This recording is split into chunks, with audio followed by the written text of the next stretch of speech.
I had planned the trip for months, though I had done nothing more than check maps and stock up on supplies. It was supposed to be a simple camping weekend, nothing extreme, just me and my backpack, a tent, and a forest trail. I wanted the solitude, the quiet, the chance to be completely alone and disconnected. I had chosen a national forest several hours from the nearest town, a place that looked beautiful on satellite images, thick trees, a river running through a narrow valley, and few trails that most hikers avoided.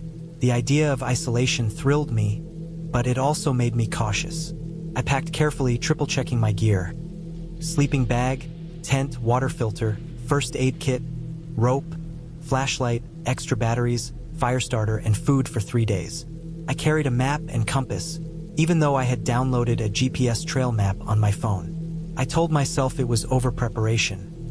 Better to have everything and not need it than to need it and not have it.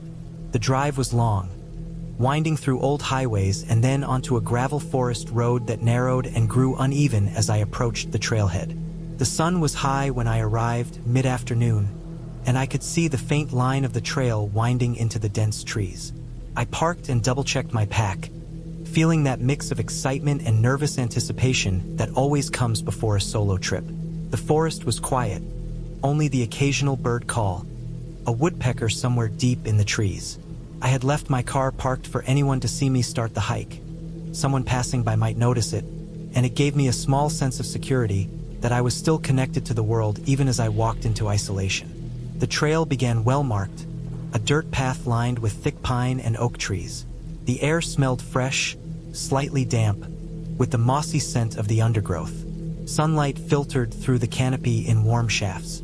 I walked steadily, my boots crunching over fallen pine needles and loose twigs. After an hour, I reached a fork where a smaller path led deeper into the forest.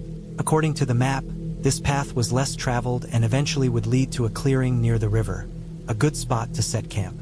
I paused, consulting my GPS and the compass. Everything matched. I turned onto the narrower trail. The further I went, the quieter it became. The forest swallowed sounds. My footsteps echoed differently. The crunch of leaves and pine needles was sharper in the still air. Birds had stopped chirping. Even the wind seemed to hush itself in this part of the forest. I noticed signs of wildlife, small tracks in the mud, broken branches where an animal had passed, claw marks on tree bark. They were distant and minor, nothing threatening, but they made me aware that I was not alone. I felt a mix of alertness and thrill. This was what I wanted, the sense that I had left human civilization behind. By late afternoon, I reached the clearing near the river. It was smaller than I expected, more like a wide patch of grass surrounded by trees, with a gentle slope down to the water.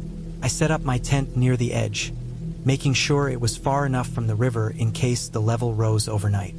I arranged my gear neatly, backpack inside the tent for the night, cooking gear near the fire pit I built, and my knife and flashlight on a rock beside the tent.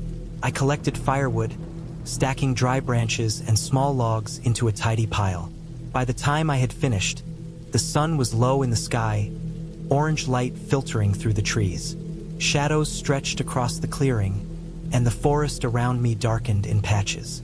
I felt alive, alert, ready for the night. I started a fire and prepared a small meal, heating some soup over the flames. The smell of the fire and the forest was comforting. I felt a strange peace, sitting there alone, listening to the river and the occasional crack of twigs from the forest. Birds were completely silent now, replaced by the gentle rush of water and the occasional distant rustle of leaves. The sun disappeared behind the trees, and the forest grew darker. I double-checked my flashlight, ensuring the batteries were good, and crawled into my sleeping bag to rest a bit before full nightfall. The first warning came subtly. I noticed a distant smell, faint but unusual. Something metallic, iron-like. It wasn't strong enough to identify immediately, but it made me uneasy. I checked the surrounding area, scanning the shadows. Nothing moved, yet I felt watched. I dismissed it at first as imagination. My senses were heightened because I was alone. I closed my eyes, trying to relax, listening to the water. Then, around 2 hours after sunset, I heard the first noise.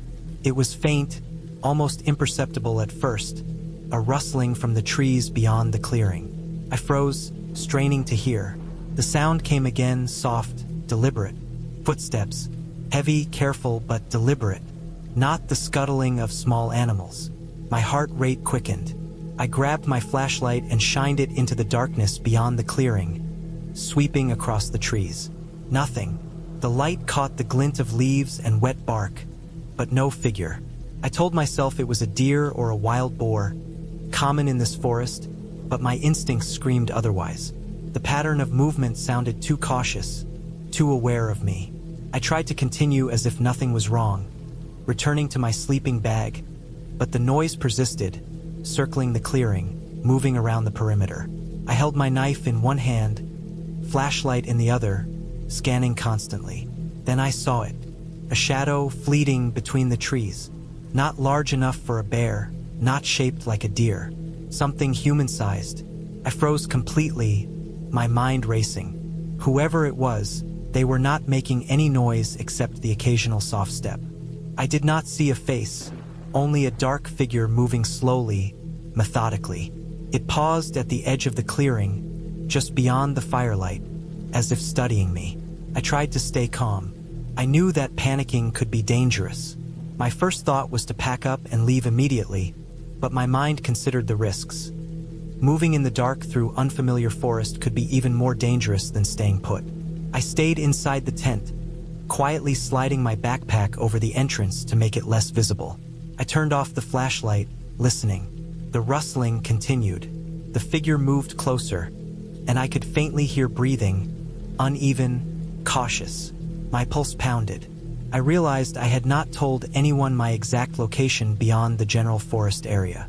If this was a person with ill intentions, help would not come fast. Hours passed in tense silence. I could not sleep. Every small sound, the crack of a branch, the whisper of wind through the leaves, the splash of water, made me jump. I rationed my breath, trying not to make a sound. I felt like a small animal trapped in a trap. The shadow stayed on the edge of the clearing, occasionally disappearing behind trees and reappearing. I didn't understand if they were watching me for sport, lost, or something worse, but I knew I could not stay until morning like this. I needed a plan. I remembered the river. It flowed downhill to the main trail, and it was possible to follow it to a road without using the main path I had come on. I considered my options carefully. The figure was still out there, and any sudden movement could alert them. I decided to wait until the shadow moved away, possibly deeper into the forest. I crouched behind a cluster of rocks near my tent, watching the darkness, until I thought I saw the figure move toward the opposite edge of the clearing. My heart stopped with each cautious step I took toward the river. I moved silently, following the shallow slope down, every footstep carefully placed. The ground was wet and slippery in some spots, and I forced myself to move slowly to avoid slipping and making noise. The river path was narrow, flanked by thick undergrowth. I stayed low, holding my flashlight off to the side, using it only to see the roots and rocks in my path. The water was cold, rushing over smooth stones, and I felt it spray on my face. The shadow did not follow immediately, or perhaps I was hidden enough that they could not see me. My heart ached with tension, muscles taut, every nerve alert. I walked for what felt like hours, though I knew it was closer to 90 minutes, until I heard the faint sound of a road, a vehicle passing occasionally in the distance. Relief surged through me, but I stayed low, following the river until I was safely out of the dense forest and onto the dirt road. I ran the last stretch toward the road, hoping to find a car or someone, anything. Eventually, I encountered another hiker, a couple of people in a pickup truck returning from the forest.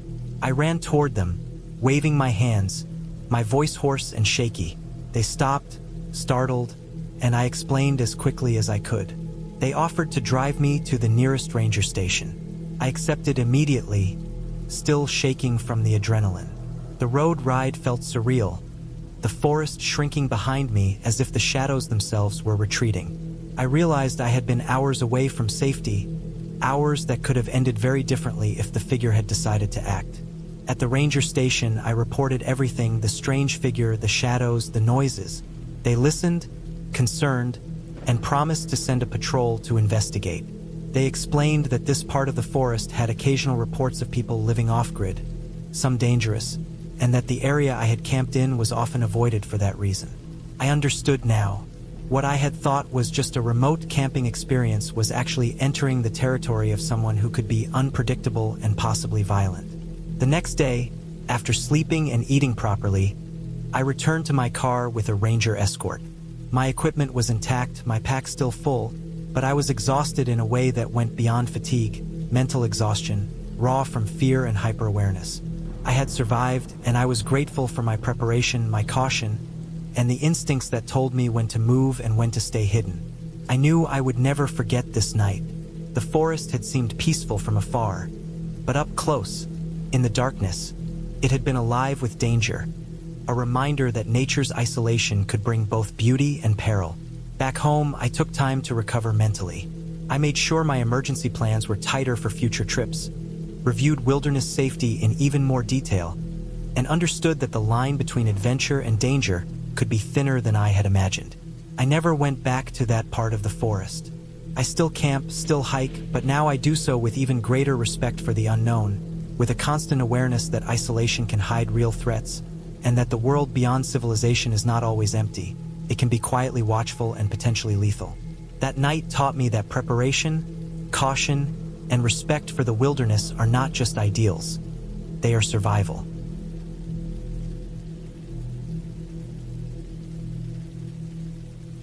I had been planning this camping trip for months, poring over maps, reading reviews, and double-checking my gear list.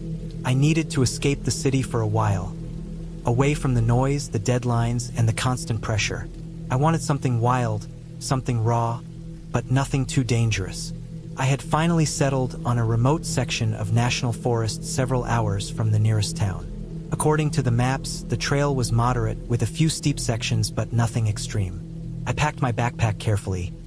Tent, sleeping bag, stove, food, water, first aid kit, flashlight, extra batteries, fire starter, and a compact hatchet.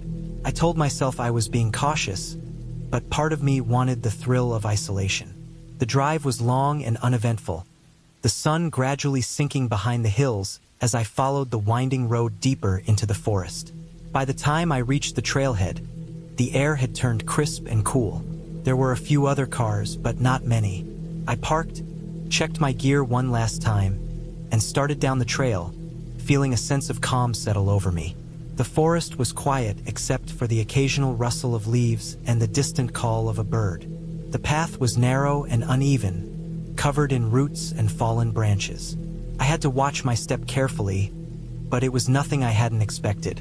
I kept a steady pace, enjoying the rhythm of walking and the smell of pine needles in the air. The first few hours passed uneventfully. I came across a small creek and filled my water bottle, stopping to rest on a flat rock. The sun was getting lower, and I realized I needed to find a suitable campsite soon. My plan was to hike a few more miles, set up camp before dark, and then make a small fire for cooking. I spotted a flat clearing near a stand of tall trees and decided it would be perfect. It was secluded enough to feel private, with a gentle slope leading down to a dry creek bed. I set my backpack down and began pitching the tent, carefully staking it into the soil. The process took longer than I expected because the ground was uneven and full of small rocks. By the time I finished, the sun had nearly disappeared behind the horizon, casting long shadows across the forest floor. I gathered wood for a small fire, carefully choosing dry sticks and twigs. As I struck the match and watched the flames catch, a sense of satisfaction washed over me. I cooked my dinner, freeze-dried pasta, over the fire, savoring the warmth and the quiet. Everything felt calm, controlled, safe.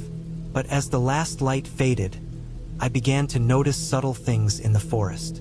Small cracks and snaps of branches, distant rustling, the feeling that I was being watched, though I knew logically I was alone. I tried to push the unease aside. It was probably just animals. Raccoons, deer, maybe even a coyote or two. I was careful with my food, hanging the remainder from a high branch to avoid attracting bears. Once the fire had burned down to embers, I crawled into my sleeping bag, zipped the tent closed, and tried to sleep. The night was silent except for the wind rustling through the trees and the occasional hoot of an owl. Around midnight, I woke to a noise outside the tent. It was subtle at first, a low crack, like a branch being stepped on. My heart rate jumped, but I told myself it was an animal, maybe a deer or a raccoon. I stayed still, listening. The sound came again, closer this time, deliberate and heavy. My mind raced through possibilities, and for the first time, fear gnawed at the edges of my thoughts. I decided to wait, thinking that movement outside the tent might attract whatever it was. The sound circled the tent, faint but persistent, sometimes pausing as if whatever it was watching me. My flashlight was within reach, but I hesitated to grab it. I didn't want to provoke it or reveal that I was awake. The rustling continued intermittently, punctuated by occasional loud snaps. Something was definitely moving through the forest, and it wasn't following the pattern of a small animal. It was heavier, deliberate, methodical. I considered leaving the tent and moving toward the car, but it was pitch black outside, and I had no clear idea where this presence was. I stayed put, holding my small camping knife in one hand, my other hand gripping the edge of the sleeping bag. Every nerve in my body was on edge. The noise continued for what felt like hours, though it may have been minutes. I forced myself to breathe slowly, trying to focus on rational thoughts, telling myself that it had to be someone else camping nearby or some large animal. I had planned the trip for months. I wanted to be completely alone in the wilderness, away from the city, from people, from everything. I had bought new gear, packed carefully, checked maps, and studied the area for any signs of danger. I thought I was prepared for anything, but nothing could prepare me for what actually happened. I had chosen a remote section of the forest far from roads, far from other hikers, with a small stream nearby and a place to pitch my tent on flat ground. The forest was dense there, with tall pines and thick underbrush. It looked perfect for solitude. I arrived early in the afternoon, carrying my backpack, which was heavy with supplies. I had a tent, sleeping bag, food for several days, water purification tablets, a first aid kit, a stove, and some extra clothes. The forest was quiet when I stepped off the trail. Only the sound of birds and the wind in the trees broke the silence. The ground was covered with pine needles and fallen leaves, soft and damp in places. I walked for about an hour, looking for the perfect spot. Eventually, I found a small clearing near the stream. The ground was flat and firm, and there were enough trees around to give me some shelter from the wind.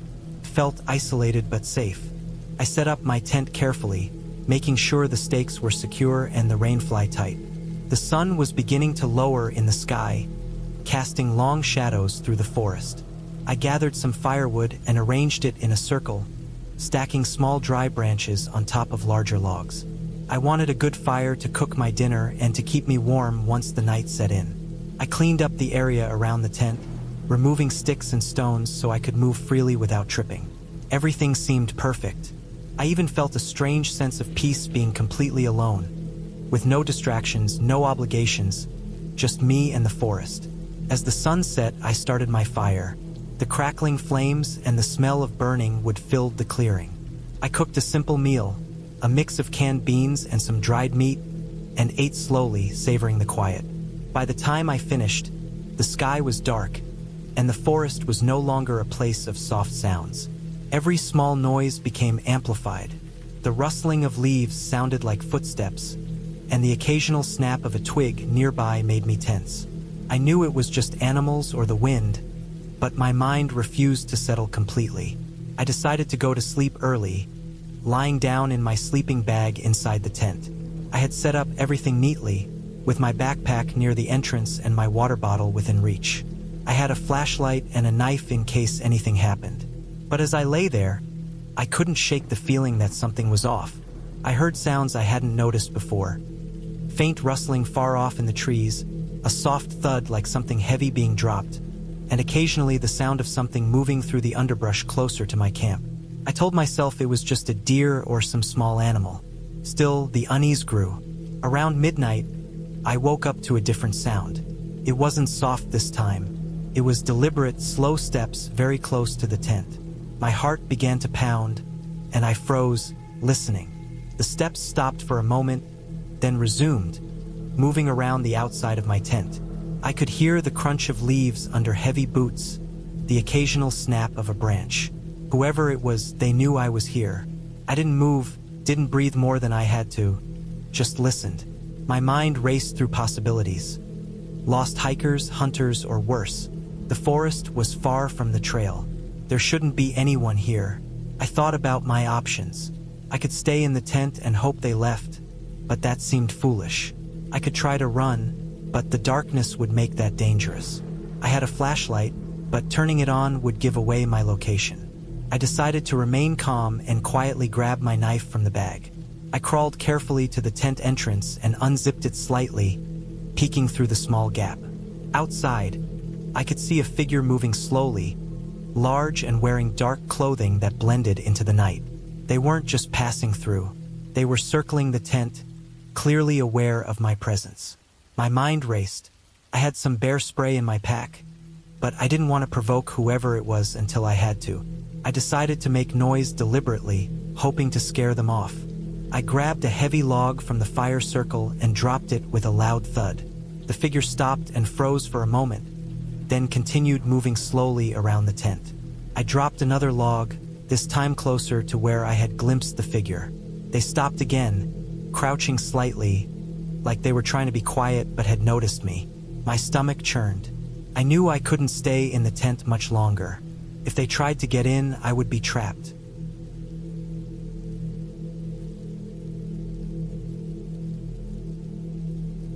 Then I heard a different sound. A faint, rhythmic crunching, like boots on dirt. My heart sank. That sound wasn't an animal. It was human, and it was coming closer. I stayed as still as possible, lying flat on my back and peering through the thin mesh of the tent walls. Through the dim moonlight, I could make out a shadow moving between the trees, slow, deliberate. My mind raced. This forest was remote. No one should be out here this late. I remembered my hiking experience and survival knowledge. Panic was dangerous. I had to be strategic. I quietly unzipped the tent just a crack, keeping my body low, and scanned the clearing. There was someone, an adult, walking cautiously, scanning the area. My heart pounded so loudly I feared it would give me away. I considered my options. Make noise and run, hide further, or stay put and wait. I decided to stay put, hoping they would move on. The figure lingered for a long time, moving closer to where I had hung my food. My stomach twisted. Whoever this was, they might be looking for food or camping supplies, or worse. I stayed perfectly still, holding my breath. The figure crouched near the hanging bag, touching it, and my fear spiked. This was no longer just discomfort. This was real danger. I had to act. I remembered the small fire starter in my pack. If I could create a distraction, maybe I could slip away. I grabbed a small rock and threw it far into the woods, hoping the sound would carry their attention away from the tent. The figure turned sharply toward the sound, crouched, and then began moving cautiously in that direction. My muscles tensed. This was my chance. I quietly unzipped the tent fully and crawled out, keeping low and moving toward the thick underbrush. Every step was calculated, silent, careful. I made it about 50 feet before the figure must have heard me or seen some movement. They shouted something I couldn't understand, but it was enough to make my pulse spike. I broke into a run, moving blindly through the forest, branches slapping my arms and face. My lungs burned, my legs ached, but I couldn't stop. I remembered the trail I had come down and aimed for the faint moonlit path I had passed earlier. I knew I couldn't outrun someone if they were determined, but I also knew I had a chance if I stayed alert. After what felt like an eternity, I stumbled into the creek I had passed earlier. The water was cold, soaking my shoes and pants, but it provided cover. I crouched low and watched, listening. The figure's voice was somewhere in the distance, shouting, frustrated. I stayed in the water until the sound faded, my body trembling from exhaustion and cold. When I finally felt it was safe, I slowly made my way back to the car, staying off the trail and using the trees for cover. Every step was careful. My hands were cut and scratched from branches, my body aching, but I didn't stop until I saw the headlights of my car. I climbed in, locked the doors, and sat there shaking, trying to calm my breath. I called the local ranger station and reported the incident. They advised me to stay put until someone could arrive, and within 30 minutes, a ranger appeared. They investigated the area and found evidence of another person moving through the forest with intent. Not hunting or camping, but something more concerning. They reassured me that I had acted correctly and that I would be safe returning home with them. The drive back to the city was quiet. I was exhausted, physically and mentally. My gear was ruined, my body sore, but I felt a deep sense of relief.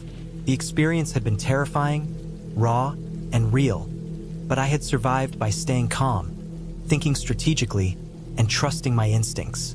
When I finally got home, I unpacked my gear, cleaned my wounds, and reflected on the night. I had sought solitude and adventure, but I had been reminded of how quickly things can turn dangerous in the wilderness. I knew I would go camping again someday, but I would never forget the lessons of that night. The need for caution, awareness, and preparation. The memory of moving through the forest, hiding from someone unknown, and finally finding safety stayed with me.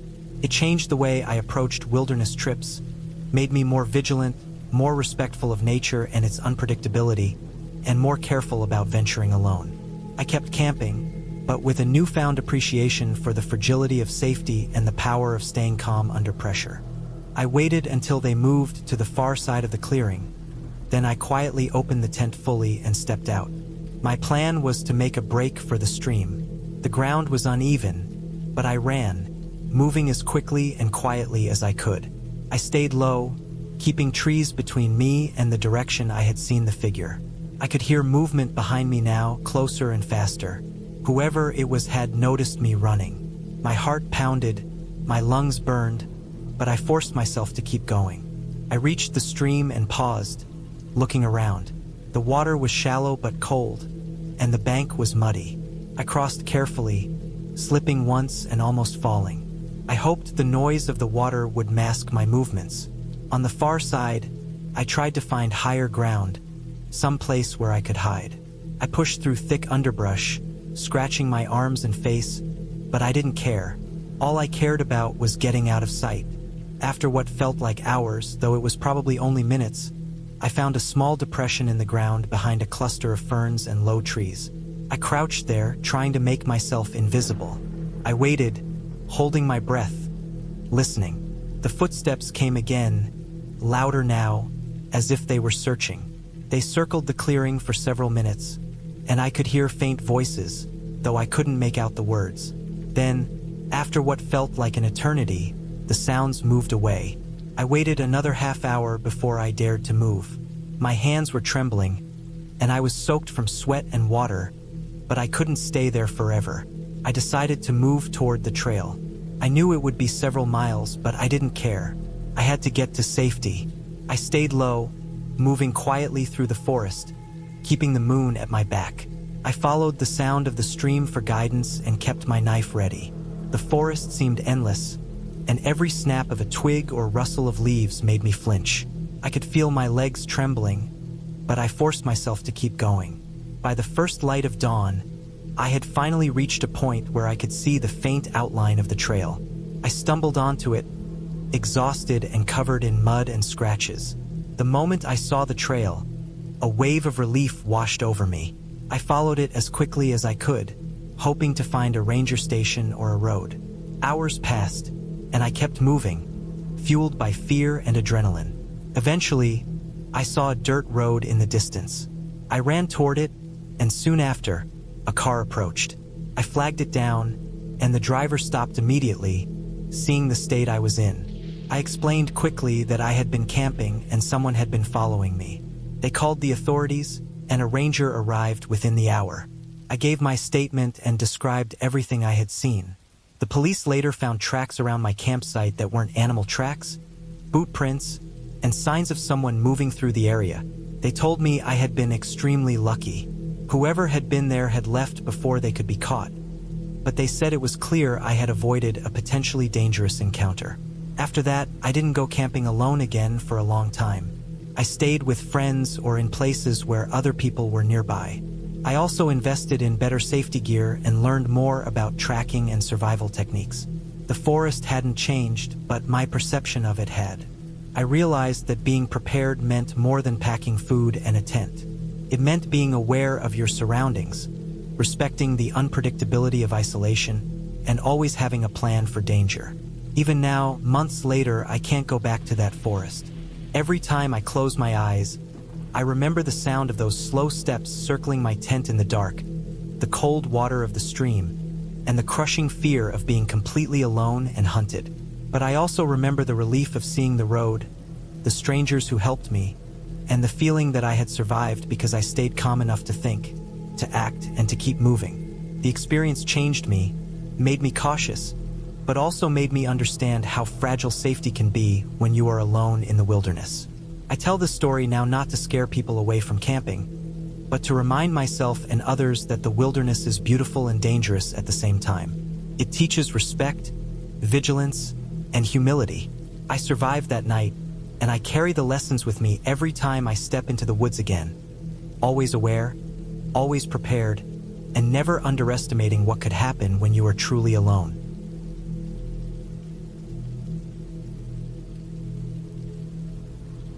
I had always liked camping alone. The quiet of the woods, the smell of pine needles, and the rhythm of a fire crackling at night made me feel alive in a way I never did in the city. There was a thrill in being entirely responsible for myself, for my own safety, my own food, my own survival, even for a short time. I had done plenty of solo trips, but I had always chosen places that were somewhat familiar or at least mapped out. This time, though, I wanted something new, something more remote, untouched, and difficult to reach. I wanted to test myself. I drove for hours, the road narrowing into a dirt track, barely wide enough for my car. By the time I parked, the sun was already low, a dull red circle behind the thick trees. I gathered my pack, double-checked my gear, and started walking into the forest. The map I had printed showed a small clearing by a river about 5 miles from the trailhead. I decided to make that my campsite for the next few days. The forest was thick, old, and alive with the sounds of birds, rustling leaves, and the occasional snapping twig under my boots. There was a light chill in the air, but it wasn't uncomfortable yet. I felt alert and cautious but confident. The walk was longer than I expected. The terrain was rougher, the undergrowth thicker. My boots caught on roots, my hands brushed against low-hanging branches, and my legs scraped against thorny bushes. Sweat ran down my back despite the cool air. Eventually, I heard the faint sound of water, the river I had aimed for, and my pace quickened. When I finally arrived, the clearing was smaller than I imagined, just big enough for my tent. The river ran fast and shallow, tumbling over rocks, and the air smelled faintly of wet earth and moss. It felt isolated, peaceful, perfect. I set up my tent carefully, anchoring it well on uneven ground, checking the straps, laying out my sleeping bag. I gathered wood for a fire, the stack growing taller as I selected dry pieces and set them aside. By the time darkness began to fall, I had a small, steady fire and a basic meal of canned beans and jerky. The light of the fire painted long, flickering shadows across the trees, and I felt the familiar calm of being alone in the wilderness. As night fully descended, the sounds of the forest changed. The birds had gone quiet, replaced by the occasional hoot of an owl or the rustle of nocturnal creatures. I lay in my tent for a while, listening to the river, the wind in the trees, and the distant crackle of something moving in the brush. It was all normal, part of the environment. I had slept in similar settings many times before and knew that sometimes your mind plays tricks in the dark. I told myself that repeatedly. Around midnight, I woke to a noise outside the tent. It was subtle at first, a snapping of a small branch, muffled but deliberate. I froze, straining to listen. The sound came again, a little closer, and then another, soft footfalls moving along the perimeter of the clearing. My heart rate increased, but I stayed still, telling myself it could just be an animal. I had read that in remote areas, deer, raccoons, and even bears could wander near campsites. I decided to stay quiet and observe. The rustling continued for a while, intermittent, moving around the clearing. I peeked through the small tent flap, using the firelight to see a vague shape among the trees. At first, I thought it might be a deer, but it moved differently, almost cautiously, deliberately. My mind refused to accept it, but there was a human-like aspect to the movement. I reminded myself I was alone, in a remote area, and that anyone else here would be unusual, but I had to be cautious. I stayed low in the tent, grabbing my flashlight and keeping it within reach. I tried to stay calm, telling myself not to make noise. The footsteps stopped suddenly, as if the person or animal had noticed me. I held my breath. Then, the silence became unbearable. After a few minutes, I decided I needed to be more prepared. I retrieved my small survival knife from its sheath and held it, listening. The firelight was low now, just embers casting long shadows. I could hear the brush moving again, faint, deliberate. Whoever or whatever it was, it seemed to be moving closer to my tent. Panic began to creep in. I considered running, but I knew that stepping out of the tent blindly could be dangerous. I needed a plan. I crawled to the side of the tent, careful not to make noise, and peeked outside. In the dim light of the fire, I saw a shadow, large, crouched near the tree line. It wasn't moving fast, but it was watching. My stomach dropped. I realized it wasn't an animal. The figure was human. I stayed still, trying to make sense of it. Who would be here? The nearest trailhead was miles away, and this clearing was not obvious from any path. I had come here for solitude, not expecting anyone else. I debated quietly whether to confront it or try to escape. I finally decided that I needed to get to a place where I had some advantage, maybe to the river or deeper into the woods where I could hide or climb. I waited for the figure to move away from the immediate edge of the clearing. Then I unzipped the tent silently and stepped out, staying low.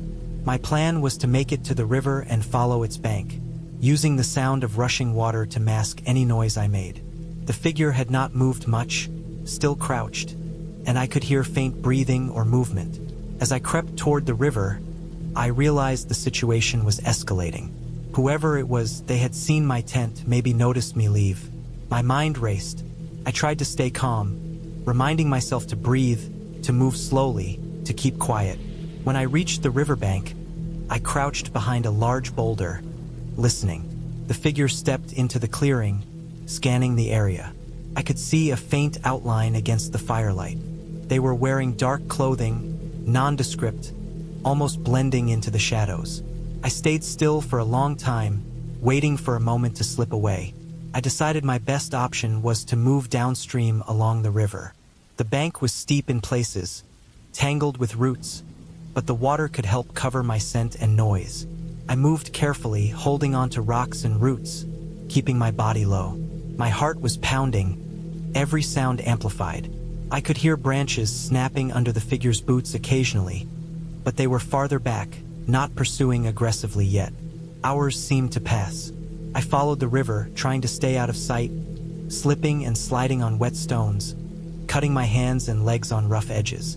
The moon was low, behind clouds most of the time, but enough light filtered through for me to navigate. My legs burned with effort, my arms scratched and bruised. I kept thinking about the fire and my supplies left in the tent, but I knew I could not return. After what felt like an eternity, I found a small, hidden path leading up a steep incline. It looked like an old game trail, rarely used. I climbed it cautiously, emerging on a higher plateau where the trees were thicker. The figure was nowhere in sight. I stayed still for a long time, listening, trying to hear any sound of pursuit. There was nothing but the wind and the river in the distance. I realized I had lost them for now, but I could not be sure. By the time dawn broke, I was exhausted, wet, and covered in cuts and bruises. My clothes were torn, my hands raw. I found a large, hollowed-out tree to rest against, catching my breath, and I tried to plan my next move. I could not go back to the clearing. I had no way of knowing if the person was waiting there or if there were more people. I needed to find a trail or road to get out safely. I spent the next several hours carefully moving through the forest, following faint animal trails, listening for human activity. Every sound made me tense, every shadow a potential threat. Eventually, I came across a logging road, partially overgrown, that led uphill. I followed it, hoping it would intersect with the main trail I had used earlier. The road was rough, littered with debris, and the sun was now fully up, giving me better visibility. I moved quickly but cautiously, knowing that visibility also made me easier to spot. After several more hours, I finally saw a clearing ahead and heard the distant sound of a vehicle. I followed the noise, emerging onto a dirt road where a car passed slowly. I waved frantically until it stopped. A couple in the car helped me, shocked at my appearance. Mud, scratches, torn clothing, and wild eyes. I explained as best I could, and they called the authorities. The police arrived later and searched the area, but they found nothing. No trace of the figure that had stalked me. My supplies were still at the original campsite, untouched, and there was no indication of anyone else in the immediate area. The authorities suggested it could have been a trespasser, maybe someone using the remote area for illegal activity, who had noticed me and retreated when I moved. It made sense, and it explained the fear and the danger. I realized I had been lucky. The situation could have gone much worse if the person had chosen to approach aggressively. In the end, I recovered physically, though mentally I remained wary of the woods for some time. I never returned to that particular area, but I learned valuable lessons. Always let someone know your exact location. Be prepared for unexpected encounters, trust your instincts, and never underestimate the possibility of other humans in remote areas. My love of camping remained, but it was tempered with a stronger sense of caution and respect for the isolation I once took for granted. The experience was terrifying, but it taught me resilience, awareness, and the importance of preparation. It ended safely, with me alive, wiser, and with a deepened appreciation for the thin line between solitude and vulnerability in the wilderness.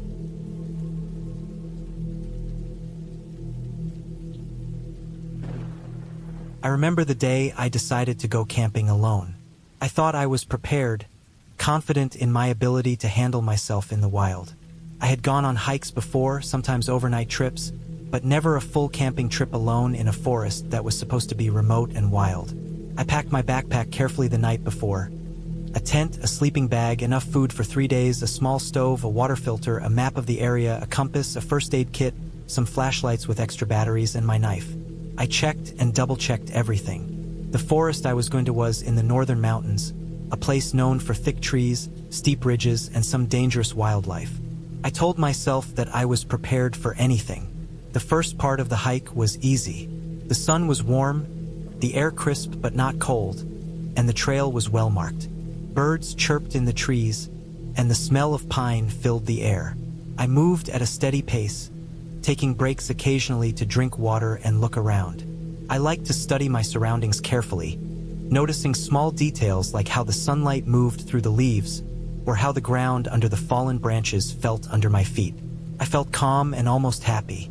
This was exactly the kind of experience I wanted. Alone with nature, away from phones and people, just me and the wilderness.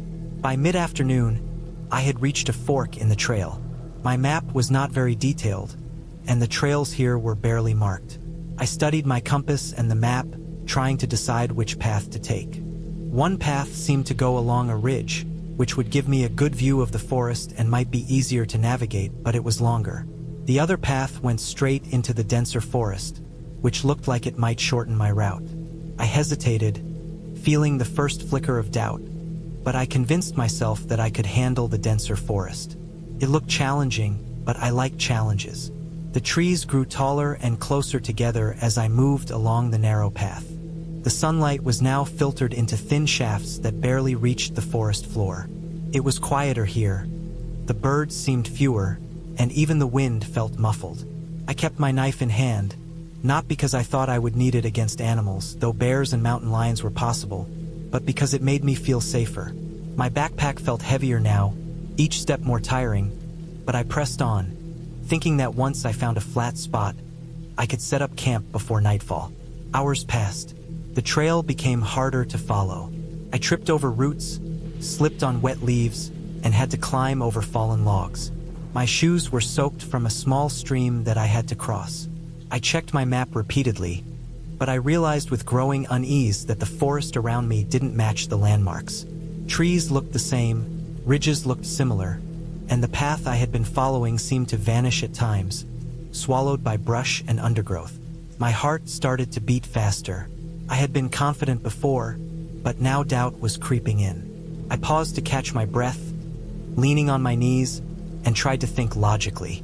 I knew that panicking wouldn't help, but the thought that I might be lost was starting to settle in. I tried retracing my steps, thinking I could find the fork again, but every direction looked the same. Small shadows shifted in ways that I couldn't predict, and the forest felt alive in a way that was unsettling. I began to notice sounds that I hadn't before. A branch snapping somewhere to my left, the rustle of leaves behind me, the faint echo of something moving through the undergrowth. I told myself it was probably an animal, a deer maybe, but it didn't sound like a deer. I slowed my pace, keeping my ears open and eyes scanning the shadows. My knife remained in my hand, my fingers tight around the handle. As the hours passed, I realized with a growing sinking feeling that I had made a mistake. I had underestimated how disorienting the forest could be. The sun was now lower in the sky, and the temperature was dropping. I had only packed enough food and water for a normal campsite, not for being lost. I drank some water and tried to calm myself, reminding myself that I knew how to survive for a night. I could find a flat area, set up my tent, and wait until morning to reorient myself with the sun. I found a small clearing that seemed slightly elevated, which would be better if it rained. I set up my tent slowly, checking and rechecking the stakes. By the time the tent was up, the light was fading quickly. The forest was dark, the trees now black shapes against the dim sky. I cooked a small portion of food on my stove, trying to eat quickly before darkness swallowed the clearing completely. Each crackle of the stove or snap of a twig nearby made me jump. My mind was on edge, imagining predators or worse, just the isolation pressing in. Night fell fully, and I lay in my sleeping bag, the tent walls barely keeping out the sounds of the forest. I heard something moving just outside, heavy steps on dead leaves, maybe a deer, maybe a bear. I stayed as still as I could, listening. My breathing felt loud in my own ears. I had my flashlight beside me, my knife still within reach, and my heart thundering in my chest. Hours passed slowly, each minute stretching. I tried to sleep, but every sound startled me awake. At one point, I realized my water supply was low. I needed to find a stream before morning. I waited until the first hint of dawn, then carefully stepped out, scanning for footprints or signs of predators. The forest was gray and silent, mist clinging to the undergrowth. I started moving downhill, hoping to find water. My feet were tired, my legs sore, but I forced myself to keep going. I spotted a small stream after an hour, and my relief was immense. I drank slowly, filtering the water carefully, and filled my bottle for the day. After replenishing my water, I tried to orient myself with the sun. I remembered that the ridge I had passed earlier could help me find the trail again. I climbed slowly, every step challenging because my legs were stiff and my backpack heavy. The climb seemed endless. Halfway up, I slipped on loose soil and fell, scraping my arm and shoulder on a rock. I sat down for a moment, pressing my hands to the wound, tasting blood in my mouth from the shock. I cleaned the cut as best I could, applied a bandage, and continued. Each step was painful, but I forced myself forward, knowing that giving up was not an option. Finally, I reached the ridge. The view was breathtaking, even in the grim reality of my exhaustion. I could see the forest stretch endlessly, the sun climbing higher. I spotted a thin trail winding through the trees, likely the one I had been trying to find. Relief flooded through me, but I didn't let my guard down. I moved carefully down the trail, watching for unstable ground or roots that could trip me again. By midday, I had fully reconnected with the main trail. I still felt shaken, but I knew I was safe for now. I decided to follow the trail to the nearest ranger station. The walk was long, my energy running low, but I kept going. I had learned so many small lessons during the night. How easily a confident person could become lost, how isolating a forest could feel, how exhausting fear can be even without a direct threat. My mind was sharp now, attentive to every detail, every sound, every shadow. I realized that survival depended as much on careful attention as it did on strength or skill. By late afternoon, I reached a small cabin near the trailhead, used by rangers. I was greeted by someone who noticed my tired, scratched-up appearance. I explained that I had been camping alone and had lost my way. They were calm but firm in pointing out that I had been lucky. They offered water, first aid, and a place to rest. I felt a wave of relief so strong that I almost collapsed. I stayed there for the night, healing, eating, and thinking about what had happened. I left the forest the next day, physically exhausted but mentally alive with experience. I realized that camping alone was not just about enjoying nature. It was about respect, caution, and preparation. I had survived, but only because I had been cautious enough to carry the essentials, alert enough to notice danger, and stubborn enough to keep going despite fear and pain. The forest was no fairy tale, no ghost story, but it was terrifying in a real, raw way. I never underestimated it again. In the weeks after, I recovered my scratches and bruises, but the memory of that night stayed with me. I kept telling myself that I had done everything I could to survive, and I had succeeded. The relief wasn't just in being safe. It was in understanding the wild, respecting it, and knowing my limits. I never went camping alone in such a remote place again, but I always remembered the lessons the forest taught me. Vigilance, patience, and respect. That experience stayed with me, shaping how I approach challenges in life, and reminding me that survival was possible even in the scariest, most isolating situations, as long as I stayed careful and focused.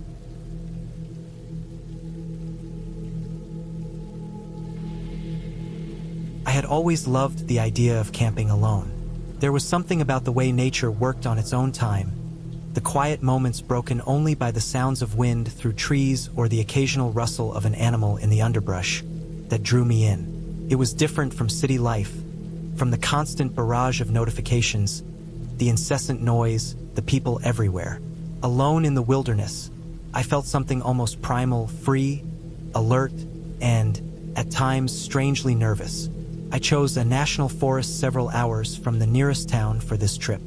It was a place I had scouted on maps and studied using satellite images for weeks. There was a small clearing, relatively flat, surrounded by a mix of pine and oak trees, with a creek running not far from it. Perfect, I thought.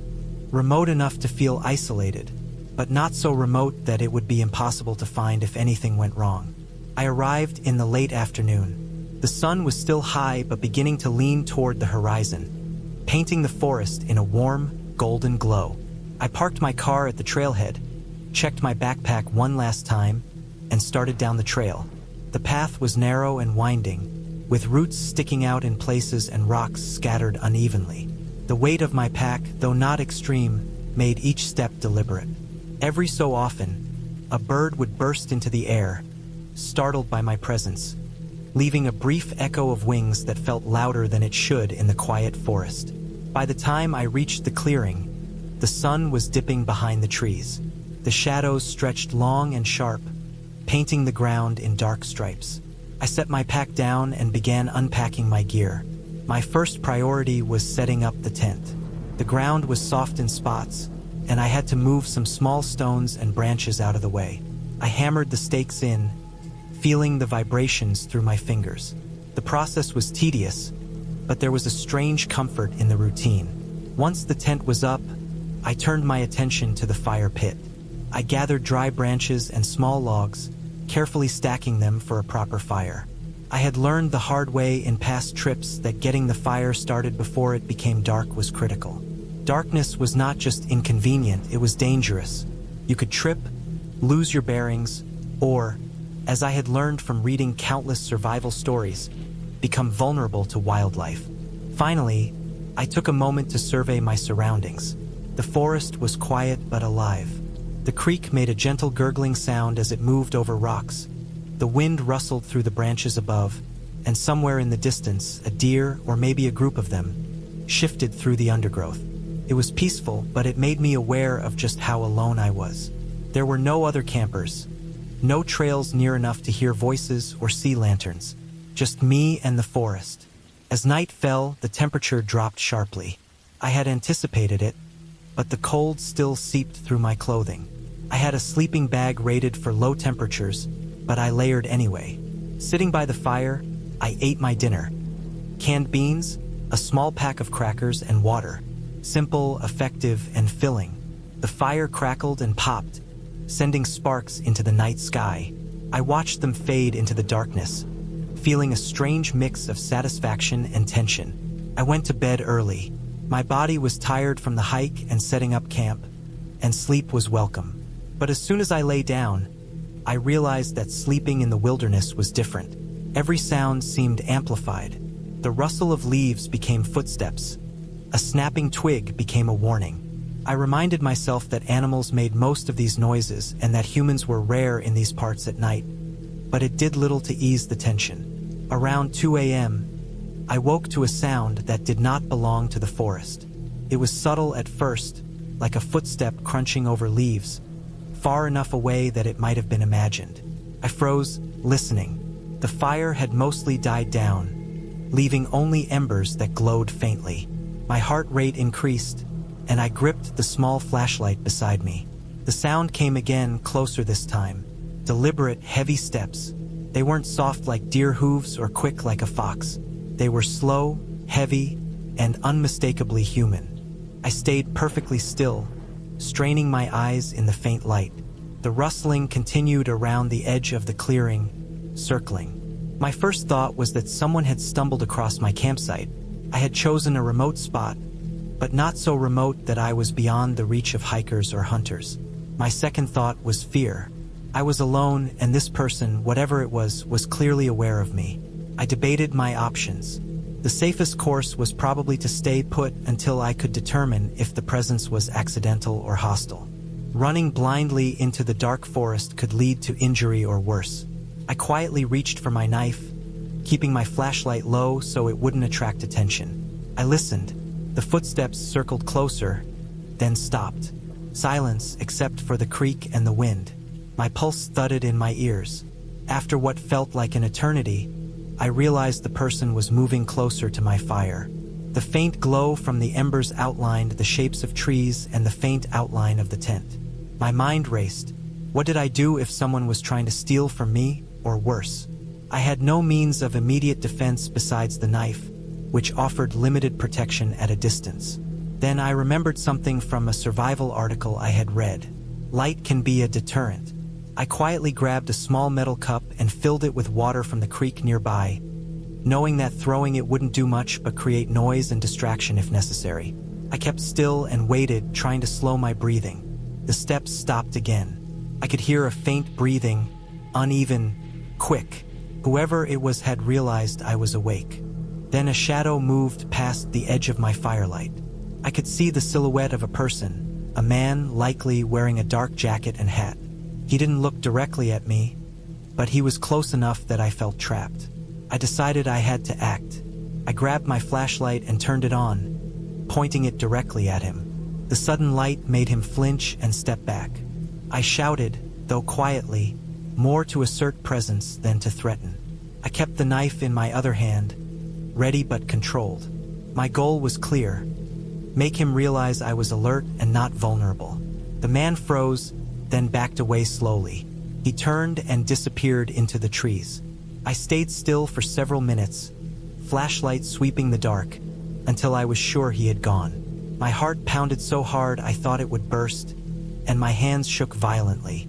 I debated whether to stay or leave immediately. The forest felt different now, threatening, full of unknowns. I decided to pack up. I didn't want to risk staying another hour. I quietly and carefully broke down the tent, stuffed the sleeping bag and gear into the pack, and lit the flashlight.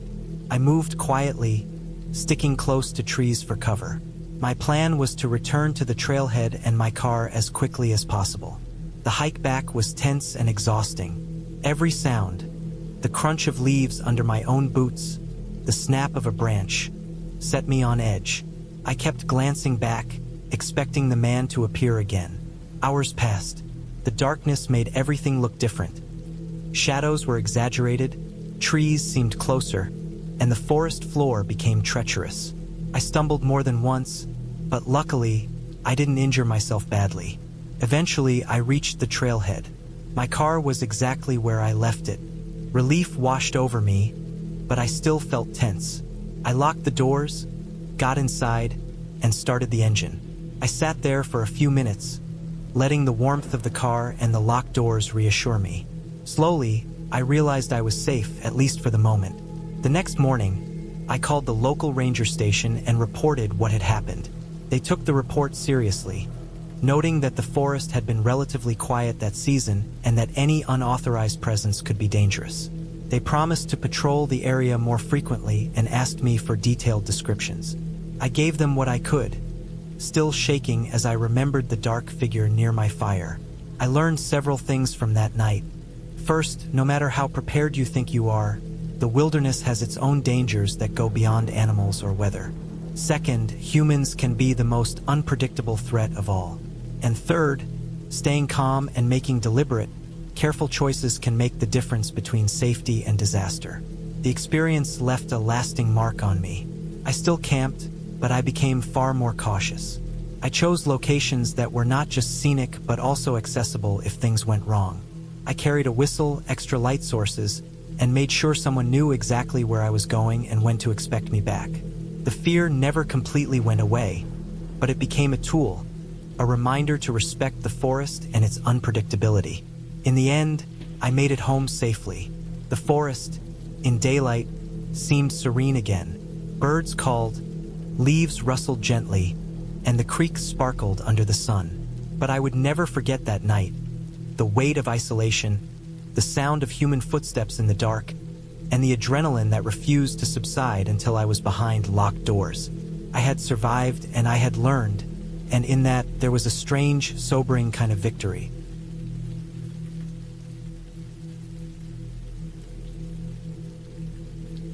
Hours passed. I didn't sleep much. Every small sound outside my tent made me tense. The occasional owl hoot, the distant splash of water, a branch snapping. I imagined someone moving through the forest. I kept my flashlight pointed toward the tent opening, imagining that if someone approached, I could see them. I stayed awake until the moon rose high in the sky, illuminating patches of the forest through the thin walls of my tent. The shadows made everything seem closer, more threatening. I reminded myself that fear could make ordinary things seem extraordinary, that the forest had always been like this, full of noises and shapes. Around 3 a.m., a noise woke me that made my blood run cold. It wasn't subtle, not like a branch snapping or leaves rustling. It was deliberate. Footsteps, heavy and measured, moving slowly around the perimeter of my campsite. My flashlight was dead. I had used it earlier and didn't want to risk the batteries, but I could see shadows shifting outside. I gripped my multi-tool tightly. My heart was pounding, my breathing shallow. Whoever it was, they knew I was here. I considered shouting, but the idea of drawing attention, of letting them know I was awake, seemed dangerous. I thought about leaving the tent, running for my car, but I didn't even know the direction to go in the dark, and the forest seemed to stretch endlessly. I stayed still, holding my breath as the footsteps circled my tent. They were slow, almost taunting, moving deliberately, testing me. The sense of being watched was overwhelming. The forest felt alive in a way it hadn't before, like it was closing in. I remembered the small hand axe in my pack. I clutched it tightly. The footsteps continued, but eventually, they moved away. Minutes passed, each one feeling like an eternity. I didn't move, too afraid to make a sound. Eventually, silence returned, though it felt fragile, as if it could break at any second. I stayed awake until the first hints of dawn, too alert to sleep. When the sun finally began to rise, I cautiously unzipped my tent and looked around. There were no signs of the person who had circled my camp. The footprints from the night before were still there, but now new prints led toward the trail. Whoever it had been had left. I packed my belongings quickly, keeping the axe and multi-tool ready. I decided to abandon the campsite entirely. I took the trail back, moving faster than I had on the way in, constantly scanning the forest for movement. By mid-morning, I reached my car, exhausted but relieved. I locked the doors and sat for a long time, shaking. The sense of being unsafe, of having been so close to someone unknown in the woods, stayed with me. I drove back slowly, my mind replaying every step of the night, every sound. I realized how vulnerable I had been, how easy it would have been for someone with ill intentions to take advantage of my isolation. At home, I unpacked and made a detailed note of what had happened, mapping out the campsite, the location of the footprints, and the sequence of events. I reported the incident to the local forest authorities. They told me it was possible that hunters or other hikers had been in the area, but nothing concrete could be found. I realized I had been incredibly lucky. That night could have ended much worse if the intruder had decided to confront me. In the following weeks, I returned to the forest, but only on trails with more people, in daylight, and always carrying extra safety equipment. I never camped alone again. The experience taught me to respect the wilderness, but more importantly, to respect the potential unpredictability of other humans. Nature itself is dangerous in its own ways, but there is also an element of the unknown, of people, that can be just as threatening when you are isolated. I still think about that night sometimes, especially when I hear reports of hikers going missing. I remember the fear of being surrounded, the sense that someone was out there, just beyond sight. But I also remember the relief, the clarity, and the importance of preparation and caution. That experience changed the way I approached every outdoor trip afterward. I never underestimated my surroundings again, and I never assumed I was alone, even when the forest seemed empty. The lessons stayed with me, and while I returned to the outdoors many times, each trip was planned meticulously. I learned to check my environment constantly, to have exit strategies, to trust my instincts when something felt wrong. That first night alone in the wilderness, confronted by the unknown, was the most terrifying experience of my life. But it ended with me alive, cautious, and wiser. The forest can be a beautiful, peaceful place, but it is also a place where humans are just as unpredictable and dangerous as the wild itself. I had faced that reality, survived it, and came out with a deep respect for both nature and human unpredictability. I had been planning the trip for months, though in the back of my mind, there was a small voice telling me that maybe I was underestimating how remote and unforgiving the wilderness could be. I had a day off from work, a full weekend free, and I wanted nothing more than to get away from the city noise, the endless hum of traffic, and the constant pull of work emails. I packed my backpack with the essentials I thought I would need: a sturdy tent, a sleeping bag rated for low temperatures, a small stove, cans of food, a first aid kit, a flashlight, extra batteries, a map, and a compass. I even brought a small hand axe and a multi-tool, because I had read somewhere that being prepared could make a huge difference. The forest I chose was several hours' drive away, a stretch of wilderness I had never been to before. On the map, it looked like a quiet patch of land with a few trails and a river cutting through it. I liked the idea of being completely alone, of not seeing another soul for miles. The first hours of the drive were uneventful. The city gradually faded into rolling hills, patches of farmland, and then stretches of dense forest. The air began to smell different, cleaner, filled with the scent of pine and damp soil. By the time I arrived at the trailhead, the sun was already dipping toward the horizon. I parked my car in a small clearing and double-checked my supplies. My heart was racing a little from the anticipation, but I told myself it was normal excitement. I slung my backpack over my shoulders, tightened the straps, and began the hike into the woods. First, it was easy. The trail was clear and the undergrowth was minimal. Birds flitted between the trees, and the sound of a small stream nearby kept me company. I took my time, enjoying the peace, occasionally stopping to take pictures or to examine interesting plants. But as the trail led deeper into the forest, the light began to fade faster than I expected. The canopy above was thick, and the last rays of sunlight barely reached the forest floor. Shadows stretched unnaturally between the trees, and I started to notice the small noises of the forest in a new way: the rustle of leaves, the snap of twigs, and the occasional, distant sound of water moving over rocks. I felt a small twinge of anxiety, but I tried to shake it off. I reminded myself that I had been careful in planning this trip. I knew the trail, I had a map and compass, and I had supplies. There was no reason to panic.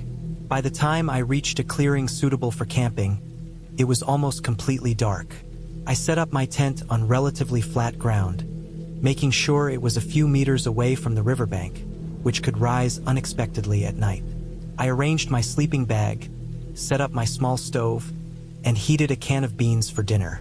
The warmth of the food was comforting, and I allowed myself to relax slightly. I had a small flashlight, but I tried not to rely on it too much. I wanted to experience the forest in its natural darkness, to hear it, to feel it. After eating, I washed my hands in the river, then returned to my tent to read the map and double-check my route for the morning. That's when I noticed something. A small indentation in the ground a few meters from my tent, almost hidden under the leaves. At first, I thought it was an animal trail, but as I looked closer, I saw marks in the dirt. Footprints, human footprints, leading off into the darkness. I froze. They were fresh, the edges of the prints still crisp, the soil not yet hardened by the cool night air. My mind raced through the possibilities.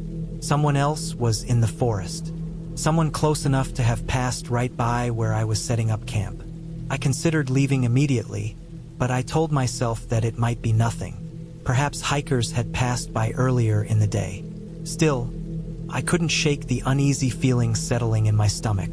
I went into my tent and zipped it up tightly, moving my pack closer, making sure my flashlight and multi-tool were within easy reach. The forest outside grew quieter as night deepened, but my unease only grew. Every crack of a branch or rustle of leaves made me jump.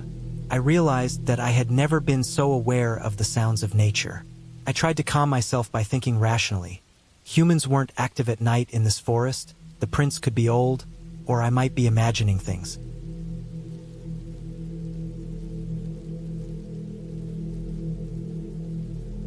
I had been planning this solo camping trip for months. I had chosen a remote part of the forest, far from any trails, cabins, or other people, the kind of place that made even the most seasoned hikers uneasy. The idea was to spend 3 days completely alone, living out of my backpack and pushing myself to survive on my own. I packed carefully, checking and rechecking every item.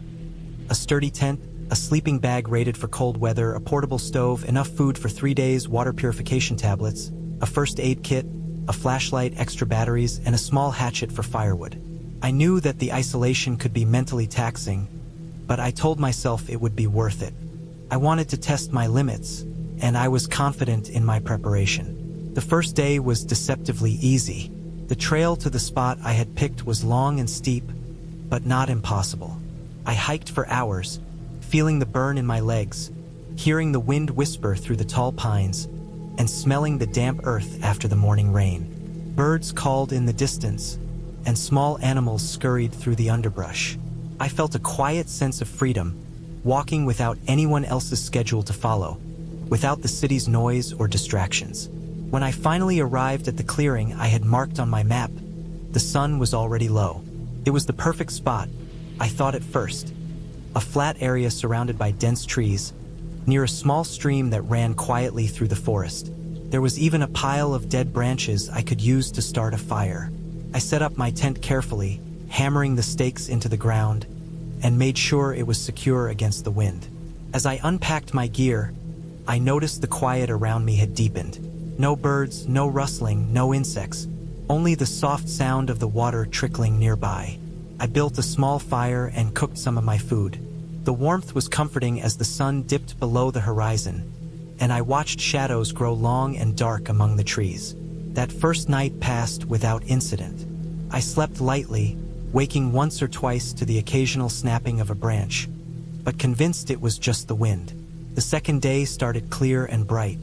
I decided to explore the area around my camp. I found a ridge nearby that gave me a wide view of the forest. From up there, I could see nothing but trees, stretching endlessly in all directions. I followed a faint deer trail down to the stream, making notes in my journal about the different plants I saw, the tracks in the mud, the occasional bird I could identify. The air was crisp and smelled like pine and damp soil. In the afternoon, I returned to camp, feeling a sense of calm that I hadn't realized I needed. I gathered more wood for the fire, prepared food for the evening, and settled down with my journal to write. That night, however, something changed.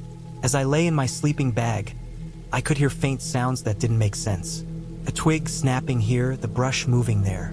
At first, I thought it was a deer, maybe a raccoon, but the sounds were too deliberate, too close. They circled my camp, stopping and starting, as if someone or something was moving just beyond the treeline. I stayed still, listening, heart pounding. I reminded myself that I was deep in the woods and that animals could make almost any noise. Still, the feeling of being watched didn't go away. I stayed awake for hours, flashlight in hand, shining it toward every rustle and shadow.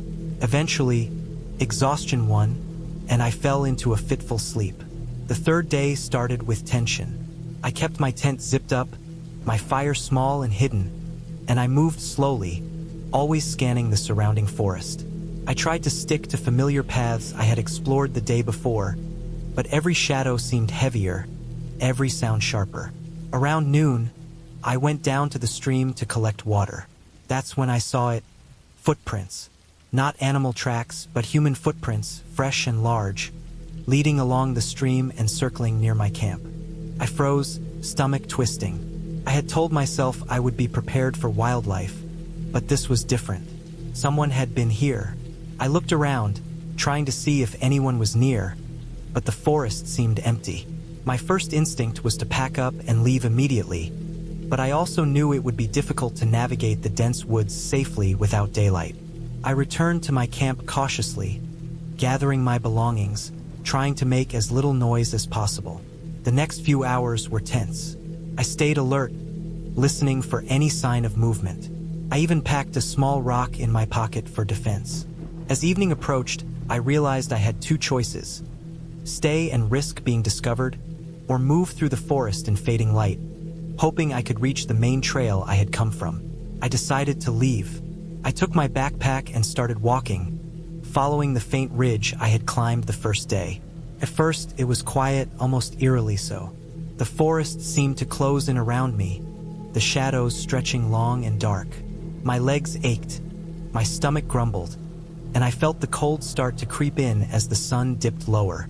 Then I heard it, a branch snapping behind me. I froze, heart hammering, and waited. Nothing. I started walking again, faster this time. Another snap, closer. Panic rose in my chest, and I broke into a run. My feet pounded against the soft earth, the underbrush catching my pants, branches whipping my face. I didn't look back. Every instinct screamed to keep moving. The light was fading quickly, and I realized I had no idea which direction would lead to safety. The forest was a maze, every tree and shadow looking the same, my mind racing with fear. I tripped over a root and fell hard, scraping my hands and knees. Pain shot through my body, but I scrambled up and kept running. I could hear the faint echo of movement behind me again. Faster now, deliberate.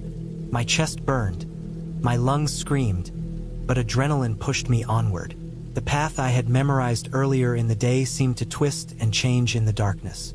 I reached the stream and followed it, remembering that the main trail crossed somewhere downstream. Hours seemed to pass. My flashlight batteries were dying, the beam flickering weakly across the water and trees. I was cold, tired, and scared beyond anything I had felt in my life. Every crack of a branch or rustle of leaves made me jump, and every time I slowed to catch my breath, I felt like I was being followed. Finally, I saw it. A faint, dusty path cutting through the forest. Relief surged in me, and I moved quickly, hoping it would lead to the main trail. I stumbled onto the path and followed it, recognizing the marks of the trail I had hiked in on. The darkness was nearly complete, but I could see the faint outline of the path in front of me. Then I saw the headlights. A car slowly moving along the trail, probably another hiker or ranger. I waved my arms, shouting, and ran toward it as fast as I could. The car stopped, the driver leaning out, and I collapsed into their arms, shaking uncontrollably, covered in dirt, scratches, and sweat. I explained as best I could what had happened, and they immediately offered to drive me to safety.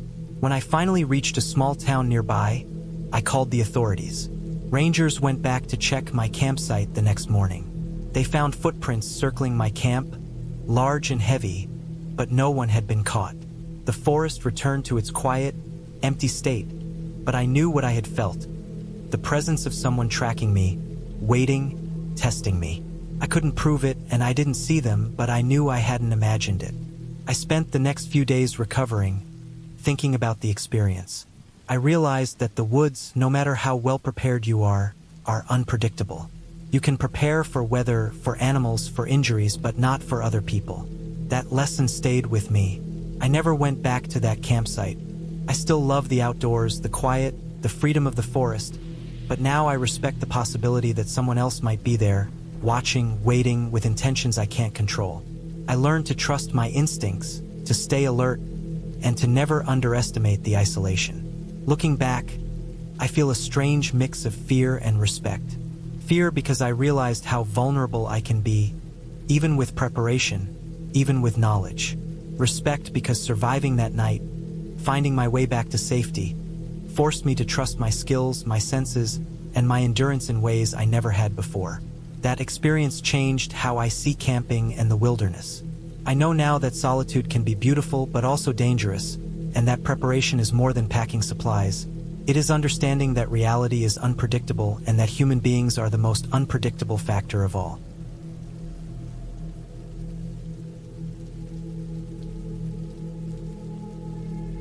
I had always liked being alone in the wilderness.